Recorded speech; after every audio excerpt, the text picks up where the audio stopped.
Don't worry about the next, because it's your boy Chris with the next. Back with another spanking new podcast, True Crimes. Today's true crime will be about the death of Keith Warren and justice for Keith Warren. Keith Warren was done exactly like Norman Wells was in 1986. But before I get into the death of Keith Warren, I want to talk about if you would like to donate to the show, my cash app is #$GetXMoney. It hits, that money can be used for a lot of things, advertisement, eventually getting my own app. Because certain apps like YouTube, if you listen to this on YouTube, I can't say certain words. And this is their platform, that's their platform, so can't get mad at that. But the show has to grow. But money does have to be involved. But like I said, it's a donation. Not a mandatory, but it helps. Any amount helps. Now I want to get into the true crime, justice for Keith Warren. Now Keith Warren was a black man at the age of 19. July 17th. He went to go in 1986, sorry, my bad. 1986. He went to go hang out with an all-white crew, all his white friends. And he left on a Tuesday, and his mother had called his so-called best friend on a Thursday, where's my son at? And he was like, okay, I'm gonna go get him. And 6 hours later, the cops called and said that he was dead, and they took him to a funeral home. They didn't do an autopsy, they just took him straight to the funeral home of their choice, which is illegal. His sister, Sherry Warren, who's now keeping the case alive. Rest in peace to his mother, Mary Corey, if I'm pronouncing it right. She died in 2009. And the sister said that she went to his grave. She went to her mother's grave and said, you know what, Mom, rest in peace. Get your rest. I'm going to do this my way. You did it your way. Because the mother, she was a single black mother in Silver Springs, Maryland. And she had Keith and Sherry. Sherry's a minor at the time. Sherry said his friends did not like her and she did not like them. But they was always on her phone, on her floor, in her refrigerator, and in her house. The day that he went missing, none of them came back. And none of them came to the house, none of them visited. Even after he was, found dead, none of them came to the house. They all lorried up and threatened to sue over the years. And his mother, like Sherry said, his mother just, she did her makeup, she did her hair, she wore, classy dresses because she didn't want to come off as the ratchet black mother or the ghetto angry black mother, but they still didn't care. They still talked to her down like trash. And Sherry had said that, one of the detectives said that if your son, if you was a good mother, we wouldn't be having this conversation. So much disrespect. First of all, Keith wasn't in any trouble. He had no record of crime. He was a good student. He was going to college. He was supposed to start college. And just, all great person. When he was found hanging, and you can find the autopsy. You can find the crime scene photos online. Just Google his name. He was strung up on a tree, but it looked like he had some help. He had leaves on his back, so that means his body was laying on the ground before they hung him up. And whenever it was hung up, it had to take two people to string him up.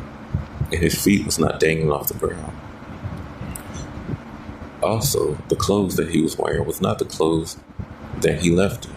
His sister said that he had some blue jeans, a Birkin coat, a brown coat, and some brown shoes.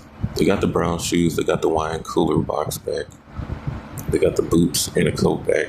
But all his other clothes, it was too deteriorated. Which is a lie, because if he was only, no telling when he had actually passed away, but when he was found Thursday dead, he was still, in the crime scene photos, there was no deterioration. He wasn't decomposing. It takes 7 days for a body to decompose without embalming fluid.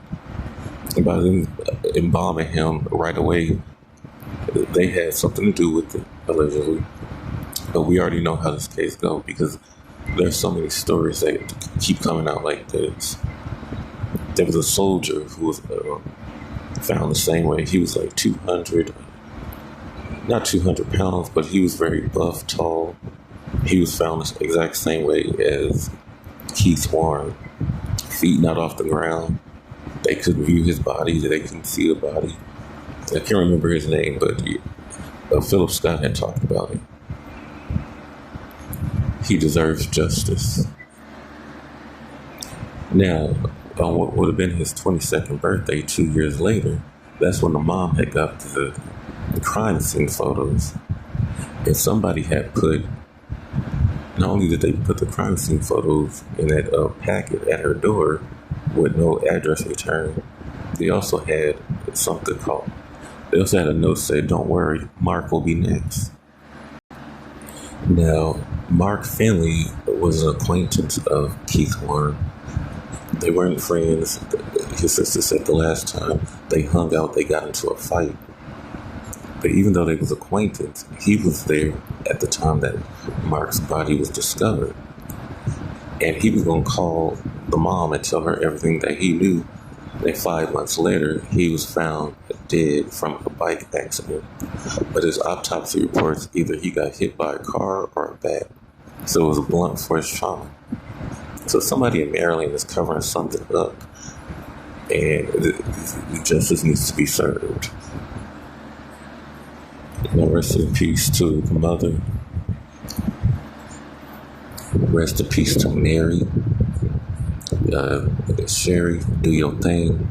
If you hear this podcast, I wish nothing but the best for you. I hope you get everything that you need in life. I watched all the documentaries. I watched and I watched all the interviews with the Breakfast Club and other people. This is, it's very sick. And she said that the house that he was in, that you could sneak somebody out the back and not know about it. Then they chopped down a tree. The mom wanted to go see the tree he was hanging on. They chopped it down for evidence. Then they discarded it. Who knows? They probably kept a piece of the tree as a souvenir. Because, them plans people, they keep stuff like that as evidence. Not evidence as souvenirs. We can go all the way back to slavery. Nothing's changed. And this is not about all white people. There's a lot of good white people. We're just talking about the white supremacists. But, justice needs to be served. Not only for Nolan Wills, because Nancy Grace is on the case. Like a grits on Al Green's face. So rest in peace to Nolan Wills and Keith Warren and all the other black people, white people, no matter what race. Rest in peace to all the souls that got released before their time. Any comments, questions, leave them in the comment section below. If you want to donate to my show, again, it's #GetXMoney09. You can do your own research on this case. Everything I'm saying, I did my research. You can do your own research. Until then, this has been your boy Chris with an X with another spanking new podcast. The X Zone with Chris Sharp. Till then, stay sharp. Peace.